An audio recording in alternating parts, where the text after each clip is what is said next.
Yes, doctor.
MedBix Webcast is a new kind of healthcare media channel to break the silo mentality and foster interdisciplinary thinking. Our mission is to fill that gap and to create a curiosity through different lenses, tapping the passion that guided the historical figures in medicine and bringing present-day groundbreaking research to the front lines. We interview physicians and leaders in the industry about present-day healthcare challenges on our live programming. Welcome to the MedBix webcast. This is Ramana Annamaraju. I'm the host. So we have an interesting program today. Is a patient adherence. This is a big problem in the U.S. healthcare system. Not only U.S. healthcare system. This is all over the world. It's a global problem. Patients don't follow the orders of the doctors. Whatever the reasons are. I gave some of the reasons, side effects, and forgetfulness and confusion. All those things are involved. So we're going to ask an expert. He's one of the doctor, Harvard-educated doctor, that William Bayer. He came up with a remarkable, simple solution for these reminders.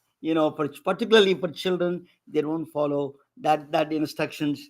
They listen to the teddy bears, so he came up with a brilliant, simple solution for the reminders, for the medication reminders.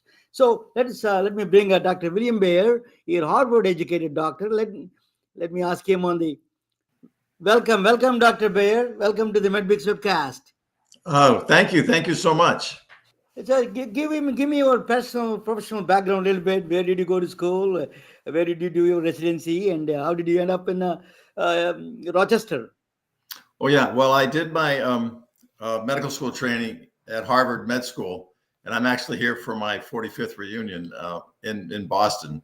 But I did my residency at the University of Rochester Medical Center in family practice, and I left the country did some missionary work for a few years, and then came back to the Rochester area and worked as a family practice doctor for about 35 years in the downtown Rochester, kind of a urban area, high need, and had a very fun practice and enjoyed it quite a bit. I retired from clinical practice, and now I'm working on this problem of medication adherence or medication non-adherence. You said that I've been to Rochester one time. That the beautiful downtown is like urban area, truly urban that is. So it's a beautiful Niagara Falls there. But let me ask you a question. that what is interest you got into why you got the interest of uh, patient adherence? What inspired you to do the patient adherence problem? Why there is a problem to start with? Explain to me. You were treating patients for a long time, and you must have felt that a lot of patients don't pay attention to the patient doctor's orders. What is your experience? Well, it's funny. I I think as doctors, the patients overestimate how often they're taking their medicine, and the doctors overestimate. I think the doctors think that I'm giving advice, and obviously people are going to take it, but it just doesn't work out that way. In fact, this has been a problem for a long time. Hippocrates, 2,500 years ago, 500 BC, stated that patients often lie about the taking of their medicine. So, This is yeah, 2,500 years ago. yeah, right. The founder of medicine, the Hippocratic Oath and all these things. But he was aware. I know maybe the medicines were a little more, less palatable back in the day. But the patient doctor relationship hasn't changed that much, because I've been lied to more times than a priest, I think, as far as people telling me that they're taking the medicine, they're not really taking it. Now, I What tell is you, go ahead. what are the reasons you think? Pardon? What are the reasons why they don't listen to the doctor? What are the reason? I think the reasons are as varied as each individual patient. Some folks just don't want to take the medicine. Some folks are forgetful. Some folks think there's just too much, or some people can't pay. Sometimes the regimen is too complicated. Sometimes it's 4 times a day, which nobody can remember. So there's a lot of different reasons, and we have to look at each reason as we're working with patients to help them remember their medications. I think I was just reading something today that if a patient's regimen is not working, the first question you should ask is the patient taking their medicine properly? Because over half of patients are not taking their medicine properly, no matter what study. And you were saying how it's a world problem. In the United States, half of prescribed medicines are actually taken, half. So that means most of our patients are not taking their medicines on a regular basis. But in Africa or in other countries, it's even more dire. I think 70%, only 30% of medicines are taken correctly, like in Africa. And it's also worse in African American patients here in the United States, and also it's socioeconomics play a role as well. But I'll tell you what alerted me to this problem was I had a patient with high blood pressure, and so I gave the patient a blood pressure pill. Comes back, his blood pressure is only a little better. A month later, so I give him another blood pressure pill. Comes back, blood pressure isn't much better. So I give him another blood pressure pill. So what does he do? He really wasn't taking any of them with any regularity, but he told me he was. And I assumed he was telling the truth. So what did he do? One day he decided, I'm going to take my medicine. He takes all 3 of his blood pressure pills and he's driving, and he passes out and runs into a tree. So then I realized that I am misguided in thinking that people are taking their medicines regularly. So, the indirect cost of the not taking the medication, they end up in a hospital like that accident, the cost of the healthcare system overall is going to be dramatically increased because of the reason, right? That's definitely one of the major reasons. If you're saying if 50% of the population don't take it and they don't adhere to the medications on time, it is actually a dramatic increase in the healthcare costs. So overall, there's a huge effect on the system. So we need to address that market. So you came up with the idea that tell us a little bit about that. Okay. Yeah, you're right though. If medication non-adherence was a diagnosis, it would be the leading cause of hospitalization. It causes 15 to 20% of hospitalizations, 3 million hospitalizations a year. You can do the math. Each hospitalization is probably $50,000. So I think that's about $1 billion a year, something like that. So yeah. So anyway, one thing I was successful in getting my patients better was I formed diabetes groups, and in these groups, they didn't really learn any miracle treatments for diabetes, but what they did learn was trust and peer support from each other, peer pressure and peer support. So I thought, well, how can I do that in a way that for people that don't have the time or ability to attend groups? And then I thought of a bear. A bear. My name is Dr. Bear, so maybe there was a correlation there. But anyway, but some way of a supportive device that people can become really attached to and respond positively to take their medicine. A device that asks twice a day if you've taken your medicine. Here's my little bear right here. Yeah. Called Medi-Teddi. And Medi-Teddi asks twice a day if you've taken your medicine, and then you're supposed to respond by pressing the yes paw, or that's the no paw, or the yes paw. I guess it's backward. Okay. And so, and then those responses are recorded in the brain, the bear's little brain right here. And then the patient can prove to their doctor, their family, and themselves that they've been taking their medicine regularly. So with my patients, they bring the bear in, and the bear tells me how well they've been taking their medicine. And then I can make an informed decision based on those statistics, so that instead of adding more medicine, I will say, well, listen, you're only taking your medicine 60% of the time. Why don't we try to get to 100% before we actually say that the medicine's not working?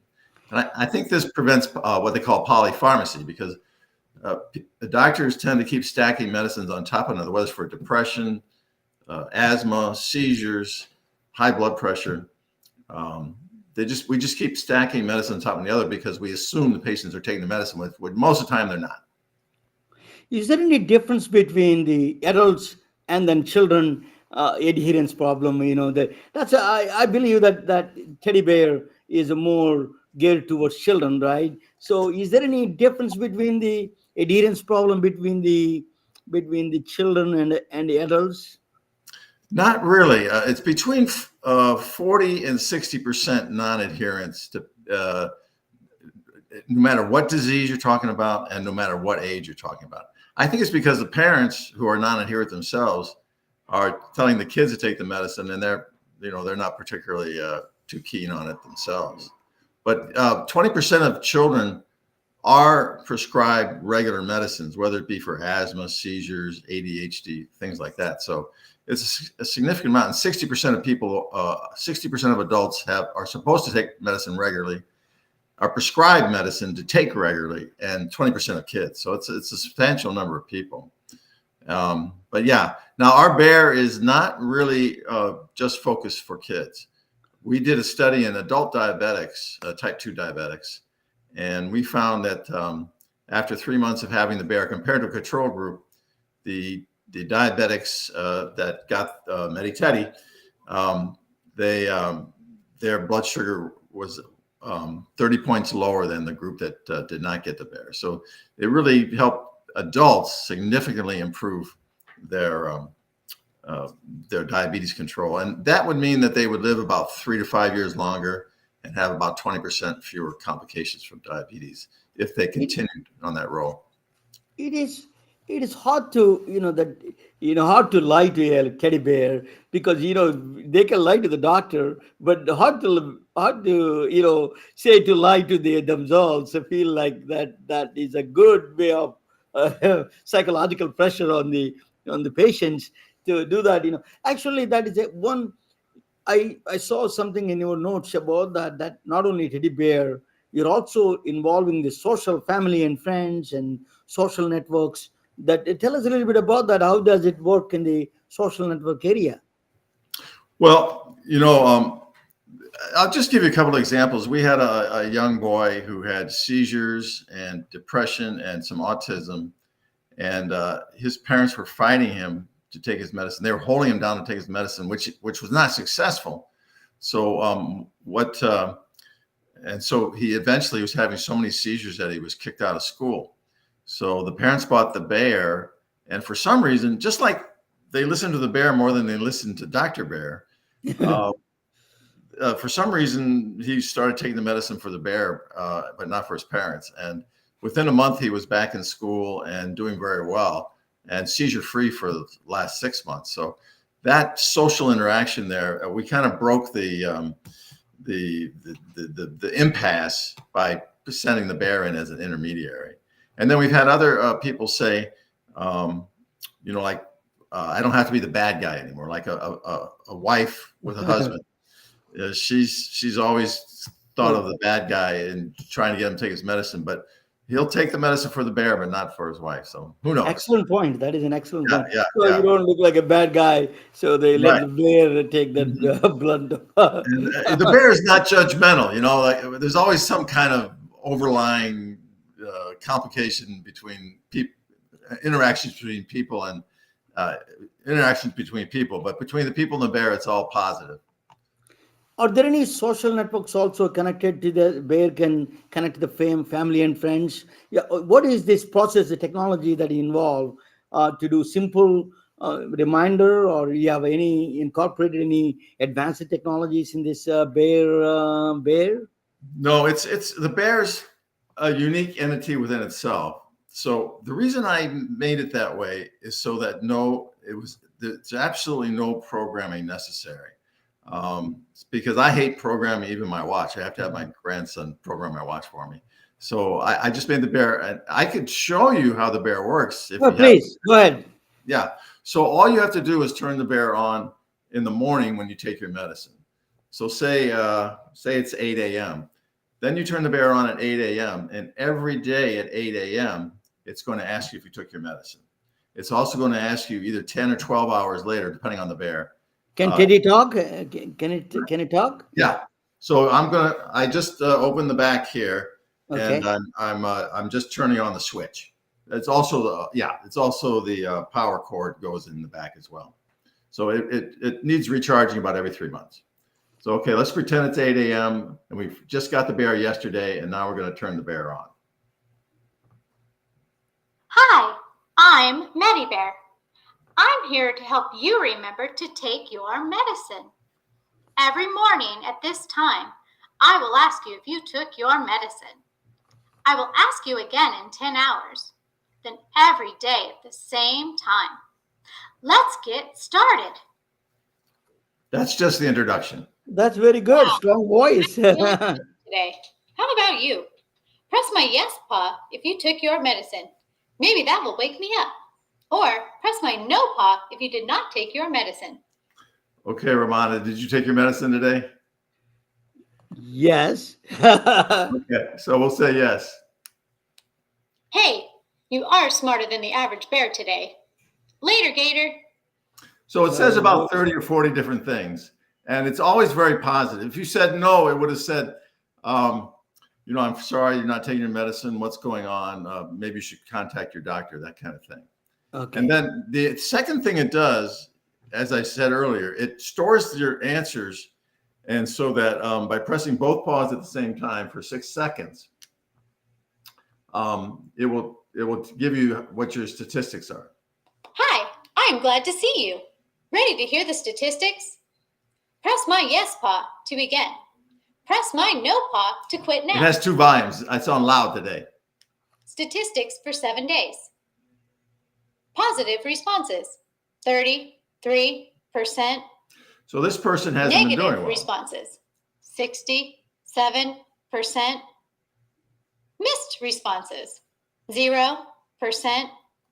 So if a patient comes in, or my nurse calls them on the phone and gets their compliance data, if they're at 30%, I'm not going to be increasing or changing their medicine. I'm going to try to get them to take the medicine 100% of the time. And I think this will avoid, a tremendous amount of polypharmacy and also a tremendous amount of waste. There's a lot of medicine going down the drain in people's toilets and stored in people's medicine cabinets. Dr. Bayer, I want to be a little bit skeptical about the other side of the from technology, Silicon Valley. They say we have AI things are there, a lot of new technologies coming up. Alexa is there. Why do we need a kind of a teddy bear? I have an answer for that. Actually, simplicity is the ultimate sophistication. Simple things are very good in my view. So tell us a little bit about what do you think in your view. None of the AI or none of our technological advances since Hippocrates have really addressed the idea of human motivation and human Yeah, behavior. absolutely. Um, so I think that's the key. In fact, it amazes me today. I was just thinking yesterday or today that human behavior really hasn't changed that much. People are No, still not much. almost more mean in some ways than they were 1,000 years ago. So anyway, I think the technology, the more, especially someone who's older and younger, which is well, a lot of people that benefit from our bears are in those two groups. You're Um, absolutely correct. You the are. more I agree. technology, No you more. have, the less effective the medium is going to be. Agree no more. The human that is centuries and thousand centuries is same thing. People are humans. Because of the computer telling you to do that, if people don't do it, it is that human connection has to be there. And so for example, for me, if my daughter calls and tell Dad, if you promise me you're going to take that. If I don't take it, I feel very guilty about it because my daughter, I promised her that is that. So the any kind of a human emotion interaction with a Yeah, teddy bear or something that the animal or a dog that my son works with he's a fascination about dog, and then all these things that very powerful impact on human psyche. I agree with you. That is a very powerful way of addressing some of the. I was talking with the Kaiser Permanente medical officer one time. He was telling me that one of the things they have a big problem in Kaiser is the patient adherence problem. I think you need to think about a bigger way to reach a lot more bigger institutions and see that how this kind of things incorporate into their human emotional aspect of it. That is a part of this adherence problem. yeah. I'd like to be able to connect with the folks at Kaiser Permanente. If you happen to have any connections there, I'd love to. I'd love to. I will do my best for you. Yeah, So yeah. yeah, Dr. Bear. So Rochester is a you live in close to Niagara Falls, right across Canada. Right. So are there any the global system? Do you have any influence in your teddy bears that you sold in Canada? I haven't tried Canada yet. I'm still working hard in the United States here, so I've got my plate full, uh, just with the United States. But actually, I am working with a group in Africa because, as I mentioned before, Oh, there's a okay. 70% non-adherence rate in Africa, and a lot of it is cultural. And these are even in patients that have access to their medicines, their fear of modern medicine and their general other priorities have kept them from taking their medicines regularly. These are medicines like for infectious diseases, but also blood pressure and things like that, which it can be a big problem over there. So we have our bear talks Spanish and also Swahili. So Oh, uh, really? So hell, so you we're going you you practiced in downtown Rochester. That means you have a large African American population of patients, right? For you, yeah. Oh, I was 95% African American. so you understand. I married a black woman, so my ex-wife. But one of the thing is that I found out this camphor, they use a little bit of all these things, strange stuff like India also. They wanted to Mhm. use the different things. So it's kind of a very strange process. They you have to really patient adherence is a challenging a lot of times, and I think a person like you with all the background understanding of the cultural sensitivities, it's a very helpful. People understand because you understand the culture and the sensitivities of those their psychology and everything. I think you coming from you will be very effective in that sense.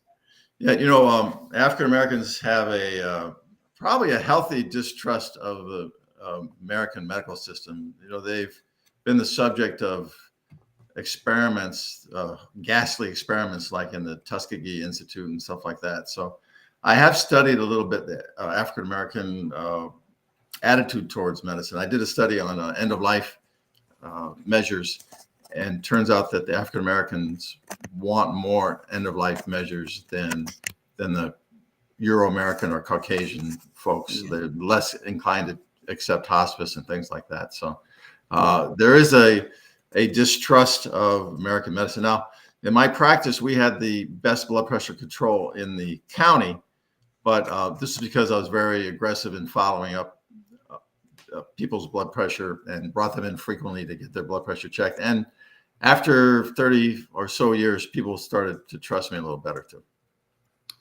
Dr. Bayer is a really fascinating talk. You just is a simple and but powerful solution that you have. That is a Thank you. lot of people struggle with this adherence problem. It is one of them. They can adopt they can, how can, when I'm going to present the topic, you may like it. He is a gentleman like you. Then I'm going to talk about a presentation I'm going to do. After that, I come back and ask you your website and how they can purchase your teddy bears. Okay, so you can watch with me and you can jump in anytime my presentation you want to do. This is Okay. about the yeah. So you're going to be staying with me, and I'm going to bring you into the side.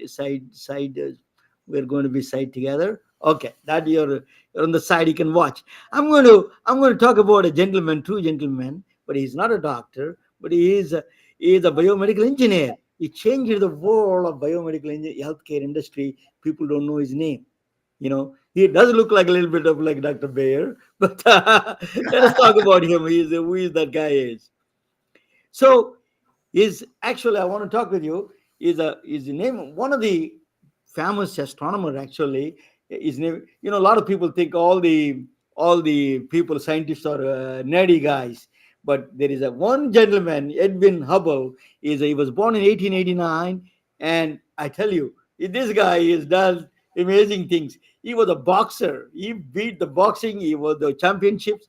He was an Oxford trained lawyer, and then he won the championship for the basketball for the Chicago University of Chicago, and he was one of the most famous astronomer you can imagine.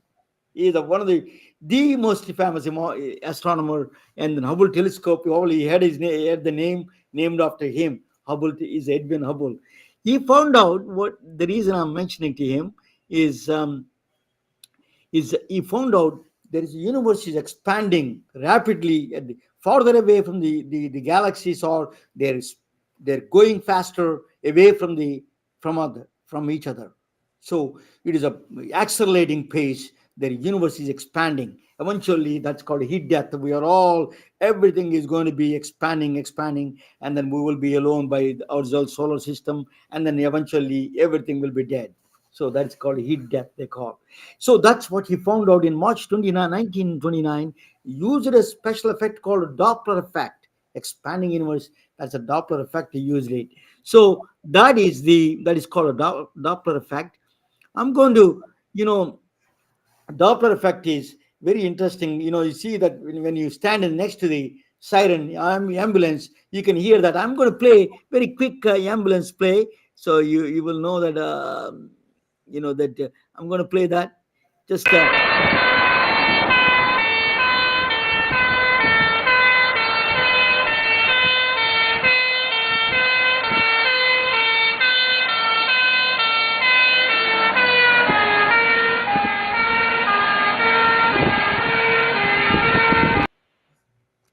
So what happens is that sound waves are coming, they are crunched together and then coming faster and quicker. That's why you get a much more higher pitch that you hear.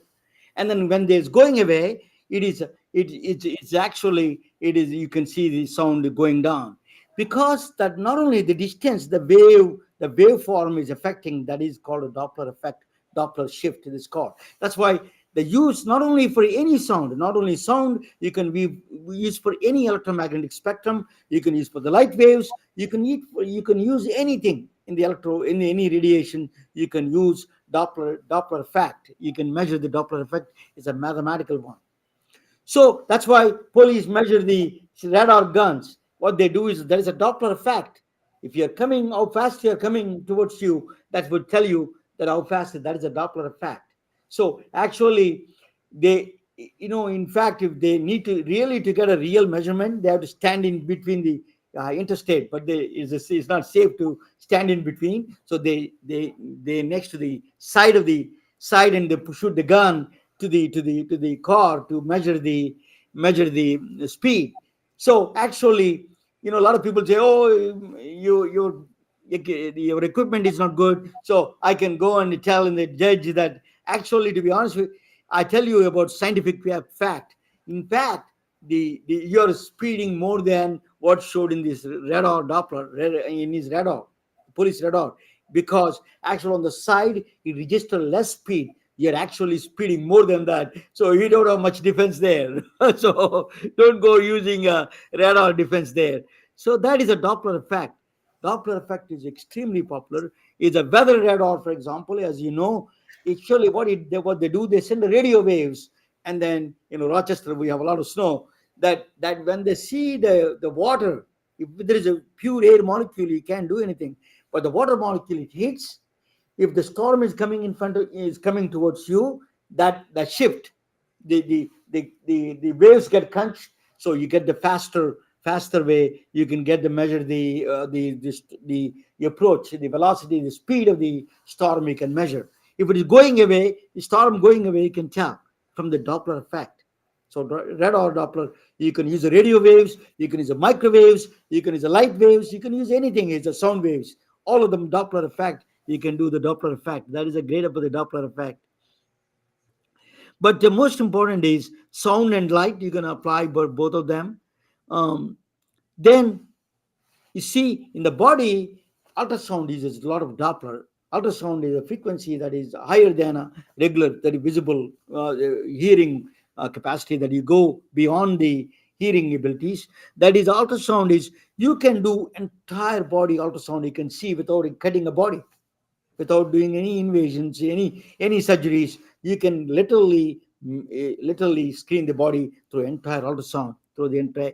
The woman has a couple of more, the pelvic ultrasound, OB ultrasound. We do that. So I used to provide ultrasound services for the doctors. So that's, I know very well about ultrasound. So ultrasound can literally entire body. You can image the entire body from a toe to the bottom. You got a PAD and ABI index. You can do orthochlorosis diffusion, and you can do bilateral vascular. You can do the abdominal. You can do ultrasound of the echo and aorta and carotid, and then transcranial. You can do top to bottom. You can do that ultrasound. That is the power of the ultrasound. So the Doppler effect was invented by Christians. That is a Christian Doppler. He is from Europe, Austria, and then after that there is a gentleman from United States actually used a gallbladder for animals. He majored in the he's a military guy from Pennsylvania. He did that, and then in London, England, that is a doctor. I can't see the name very clear, but I think Donald. I think his name is also Ian Donald. He was the first one who did the baby picture and the ultrasound for the humans. So these are three pioneers in the ultrasound business, ultrasound inventions and discoveries. That is the first baby. The Smithsonian Institution is there. That's the first baby ultrasound picture. That is in Smithsonian. Ian Donaldson he's at the University of Glasgow. He did the Scotland. He did the image of the first ultrasound picture of the baby from the tummy. Can you? That is the first ultrasound in the 1960s, 50s, and 60s. It's a very relatively new. So, so Don Becker is the guy is interested. I can tell you about the Don Becker. His name, that's the one I want to talk with you about. He came from a U.S. Air Force base. Okay, he was working on a U.S. Air Force in South Korea. So Don Becker was born in Alaska. He moved to Seattle, and he was working as a technician in Boeing. And then he went to the South Korea in the South Korean War, and then came back, and he was working in the Boeing wind tunnel. Then he was working in the University of Washington. He's studying electrical engineering. And when he got the project of doing ultrasounds there, then he started this amazing discoveries he did. He was a brilliant engineer. Doppler effect, he used it for the heart. He's the first one. realized that you can do the heart to the heart through the color, the Doppler effect. You can use the Doppler effect, so you can put the probe against the blood cell is coming towards you or going away from you. The fast rate is coming. You know that if it's a narrowed vessel, it is going faster.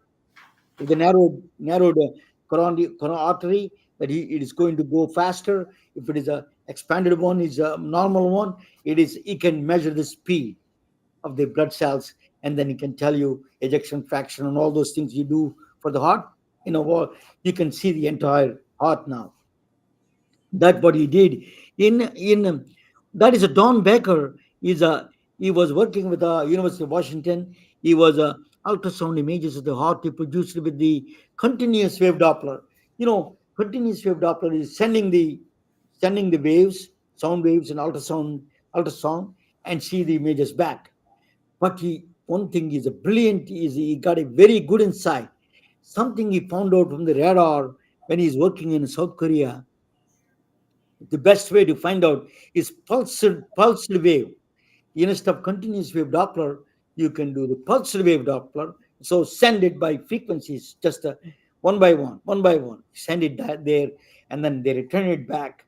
That reflection that can give you much more about the heart, about the structure of the heart, and you can see a lot more about the heart. I think he literally saved. This is the one he discovered and invented. Don Becker. He started a company in his backyard. So Don Becker, a brilliant idea of the continuous wave Doppler to the pulse wave Doppler. That is a brilliant, ingenious idea that they came out with. So he started a company called Advanced Technology Laboratories (ATL) in Seattle. That is in Bellevue. That's my office. Is actually that my located at Bellevue, Washington. In the Washington State. He started at University of Washington. Is not that far. So he started the Advanced Technology Laboratory from the garage. It became a billion-dollar company. That's the only company doing a commercial ultrasound in the country. I used to buy them. you know it is a $1 billion. It reached the first medical device company reached a $1 billion. It was in 14 different countries, 60 distributors around the world. Is 24 patents he got it. I used it that actually ultrasound ultramark 4 ATL ultramark 4. We used to do OBGYN ultrasounds quite a bit. So Don Becker really is a pioneer in the ultrasound.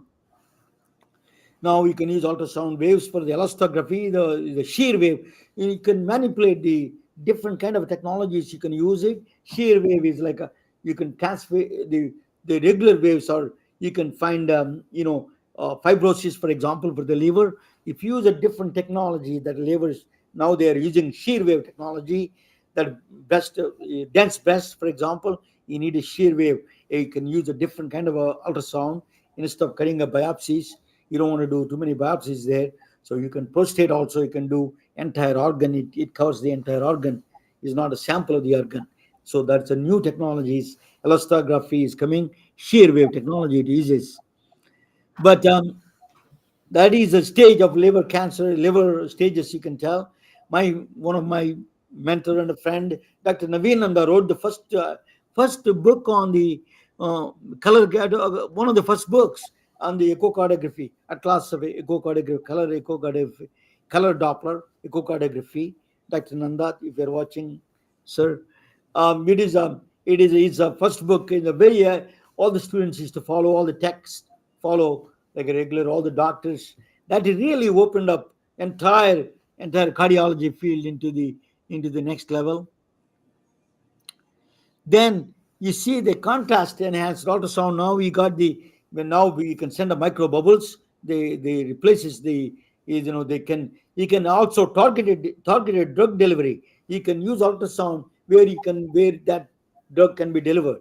You can use sound waves to send the nanoparticles, nano deliveries. You can do that through the process here in the contrast. So they actually you can send the bubbles and they blow up when they reach the target. So with a little bit of sound waves, it will know that. Then it is a really very advanced. It's called a contrast enhanced ultrasound. It is an amazing. You can do even a stress echo, for example. You could they can give a contrast, and then you can see nuclear thallium is expensive. You can replace with the stress echo. With that one, actually, is a lot cheaper. The contrasted echo, you can do that. So so Don Baker, so Joseph Fourier, he was a mathematics. He created a mathematical framework for this Doppler, and he gave ultrasound detection. It became a very big because of the mathematical background. Pancreatic cancers. Now we can find out. So we one of the toughest challenges to detect is a pancreatic cancer. So pancreatic, any anomalies in the pancreas is a very challenging one. So he is a Joseph Fourier is a 1768. As Dr. Bayer was telling, things didn't change. We use 1700 mathematics to find the advanced cancer in the pancreas. Think about that advanced technologies. We actually use a old traditional math from 1700 to detect pancreatic cancer. So, so Doppler effect is a ATL. It is a Don Becker is the one he did that. He was the Doppler building, the Amazon headquarters now is called Doppler building because Seattle became a very famous selling first company to become not the Jeff Bezos, not Bill Gates. Nobody was popular. He was very popular.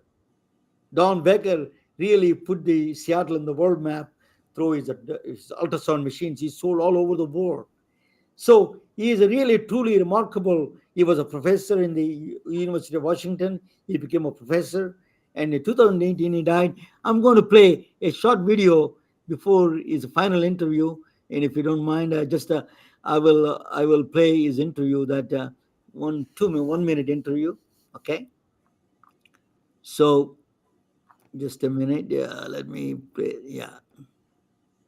He wanted to characterize the cardiovascular system in engineering terms. That means measurement of dimensions, blood flow, and pressure. You were really the driving force behind the invention of ultrasound imaging, which has become a multi-billion-dollar industry around the world and has impacted tens of millions of people's lives, right? Yes, that's correct. We had the good fortune. At first, we started with the continuous wave blood flow. And because of the limitations of that, we could not navigate around within the heart. We could not evaluate in a child a septal defect, a hole between the.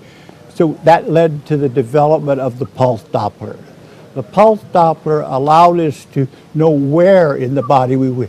By combining the Doppler with imaging and overlaying the flow, that led to the color flow, and it gives you multidimensional information about the subject. And that was a whole system. So how does it feel to be the father of an industry that has changed people's So that is the Don Becker. He died in February 2018 recently. He's a brilliant engineer. We need to be woe to these people. Doesn't matter what their race or what the people are.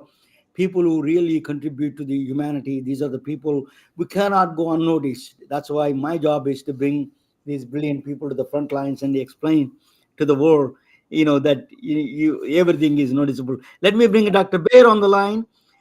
He wanted to characterize the cardiovascular system in.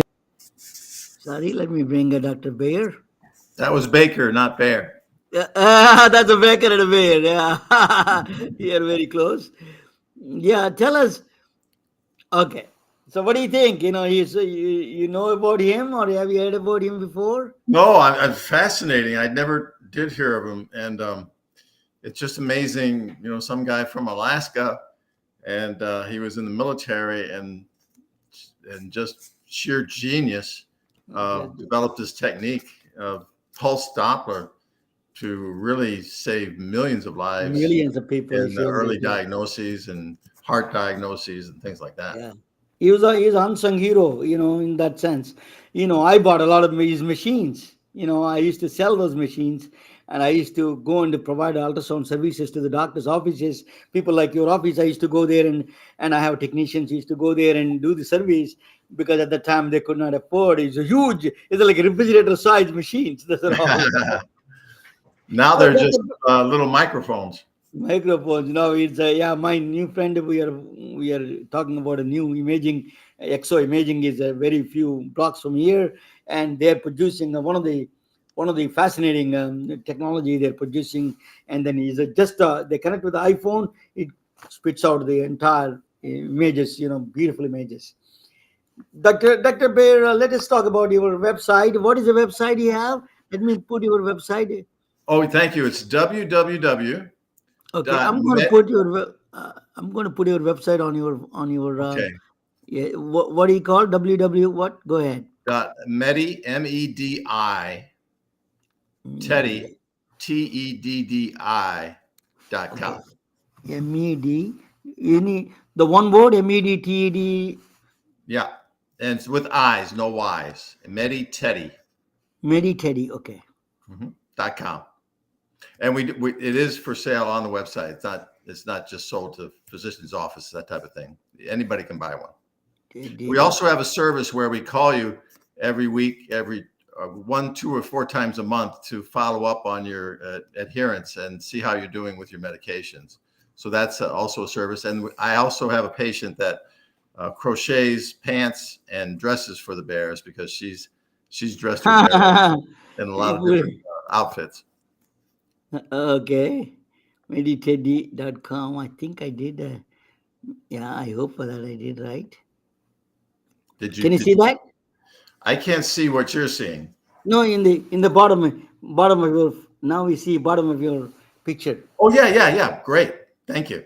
That's exactly right. Medi-Teddi.com, right? Yes, sir. Thank you, Dr. Bayer. It's a privilege and talking with you. You know that we have a common friend, Charlie. What is her name? She introduced me to you. Yes. Sherry. What She's is her from name? San Quentin. From near Bakersfield.